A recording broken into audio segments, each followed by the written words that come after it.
Welcome to my YouTube channel. और आज इस वीडियो में मैं आपको प्रेजेंट परफेक्ट कंटिन्यूअस टेंस पढ़ाने वाला हूँ और आपको एग्जैक्टली सिखाऊंगा कि ये टेंस होता क्या है। इस वीडियो को देख लेने के बाद इंशाल्लाह आपकी तमाम प्रॉब्लम्स रिजॉल्व हो जाएंगी इस टेंस से रिलेटेड और आप इसको अच्छे से यूज़ कर पाएंगे।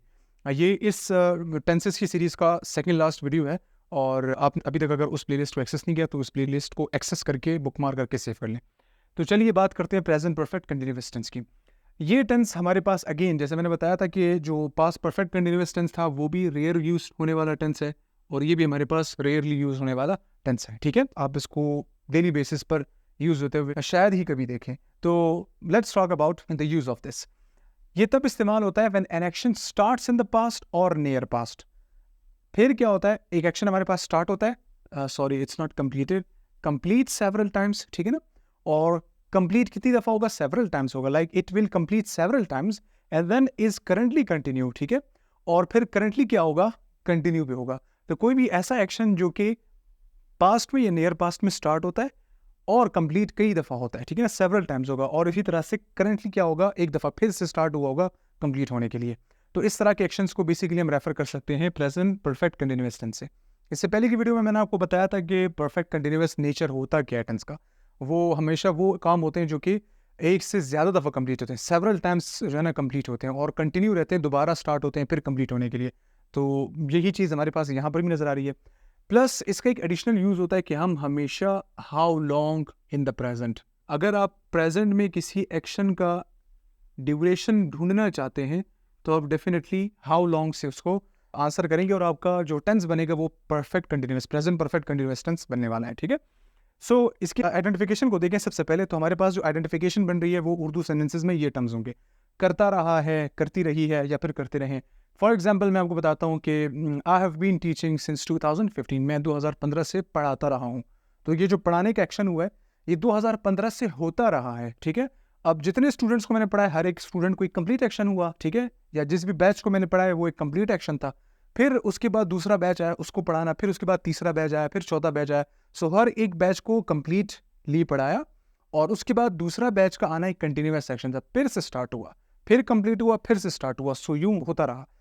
इसके अलावा इसकी अच्छी एग्जांपल टूर्नामेंट से भी ली जा सकती है। फॉर एग्जांपल जब कोई मैचेस होते हैं मुख्तलिफ वर्ल्ड कप्स के, ठीक है, तो उन वर्ल्ड कप में होता क्या है कि एक मैच जो है वो एक दफ़ा नहीं होता, मैच एक दफ़ा नहीं होता, एक से ज़्यादा दफ़ा होता है।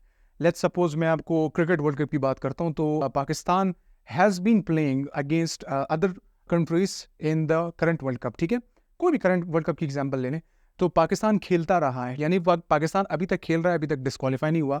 तो उसका खेलना जो है वो एक परफेक्ट एक्शन है, क्योंकि एक मैच का खेलना एक परफेक्ट एक्शन और उसके बाद यूं कंटिन्यूसली उसका खेलना, ये हमारे पास मुख्तलिफ मैचेस में खेलना, ये उसकी कंटिन्यूटी को भी शो करता है। ठीक है, सो परफेक्ट कंटिन्यूस एक्शन हमारे पास इस तरह कई सारे मामलात में नज़र आता है हमें और वो यूज़ होता ही रहता है।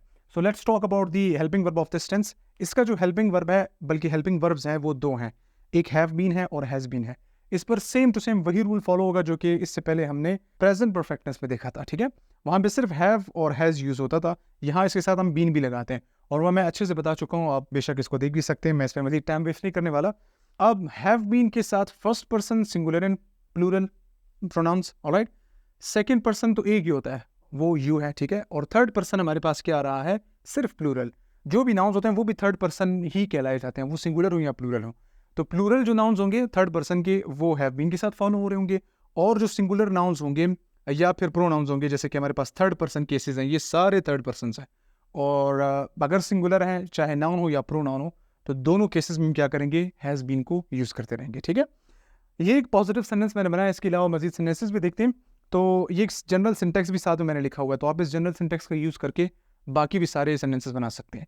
इससे पहले की वीडियोस में मैंने हर एक टेंस का सिंटेक्स अच्छे से एक्सप्लेन भी किया है। अगर आपने वो वीडियोस अब तक नहीं देखी और आप मेरे चैनल पर नए हैं तो आप ज़रूर देखें ताकि आपको सिंटेक्स कंपोज करना आ जाए। और अगर आप एक दफ़ा कंपोज करना सीख जाते हैं तो आपको शायद ही किसी सिंटेक्स को जो है रटा मारना पड़ेगा। सो ग्रामर को उसी तरह समझे जिस तरह वो है, ग्रामर रूल को कहते हैं, रेगुलेशंस को कहते हैं, तो आप उन रूल्स को ही समझ लें ताकि आपको दोबारा किसी चीज़ को रटा मारने की ज़रूरत ना पड़े। तो ये इसका एक सिंटेक्स मैंने लिखा हुआ है, subject plus helping verb plus ING form of the verb, जो कि आपको ये नजर आ रहा है, and then we have object of the sentence. So this is my subject, this entire is helping verb, this is my main verb and this is the object of the sentence.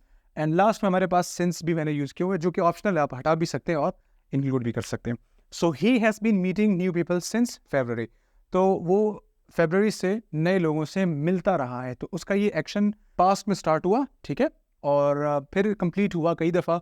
लाजमी सी बात है, फरवरी से कितने लोगों से वो मिला होगा, तो हर एक बंदे से मिलना एक कंप्लीट एक्शन, और बार बार यूँ मिलते रहना ये एक कंटिन्यूस एक्शन है। सो परफेक्ट कंटिन्यूस टेंस इसके लिए इस्तेमाल किया जाएगा, और अभी भी वो लोगों से मिलता रहा है और मिल रहा है, इनफैक्ट अभी भी किसी से मिल रहा होगा। सो दिस मीन्स के ये हमारे पास एक प्रेजेंट परफेक्ट कंटिन्यूस टेंस को शो करने का बेहतरीन एग्जाम्पल हो सकता है, ठीक है। इसके अलावा मजीद सेंटेंसेस देखते हैं और देखते हैं कि उसमें हम किस तरह से प्रेजेंट परफेक्ट टेंस को बना सकते हैं और अच्छे से समझ सकते हैं। ऑलराइट, तो हमारे पास नेगेटिव सेंटेंस भी आपके सामने हैं और इसके अलावा बाकी सेंटेंसेस भी हैं। तो देखिए ज़रा, he has not been smoking since June. इसी तरह से इंट्रोगेटिव सेंटेंस देखें। इंट्रोगेटिव सेंटेंस बनाने के लिए मैंने आपको बताया था, अगर दो हेल्पिंग वर्ब्स होते हैं, यानी दो वर्ड्स होते हैं एक हेल्पिंग वर्ब के, तो आपको उसको शुरू में लाना होता है, पहला वर्ड सिर्फ शुरू में लेकर आना है। अगर मैं इसको पॉजिटिव बनाऊं तो ये सब्जेक्ट मेरा शुरू में आ जाएगा ना, they have been calling candidates for their interviews. लेकिन चूंकि एक इंट्रोगेटिव सेंटेंस है तो मुझे इसका सिर्फ पहला हेल्पिंग वर्ब मूव कराना होगा शुरू में।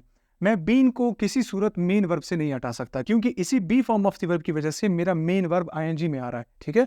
अगर मैं इसे हटा देता हूँ या इसे किसी और जगह लिख लेता हूँ तो फिर इसके आईएनजी फॉर्म में आने के चांसेस कम हो जाते हैं, ठीक है, या बिल्कुल नहीं आ सकता, क्योंकि this is the word which compels it to be an ING form of the verb. अच्छा जी, so have they been calling candidates for their interviews. आप अगर इसका आंसर करेंगे तो डेफिनेटली आपको पता चलेगा कि yes they have been calling candidates for their interviews, या फिर no they have not been calling candidates for their interviews.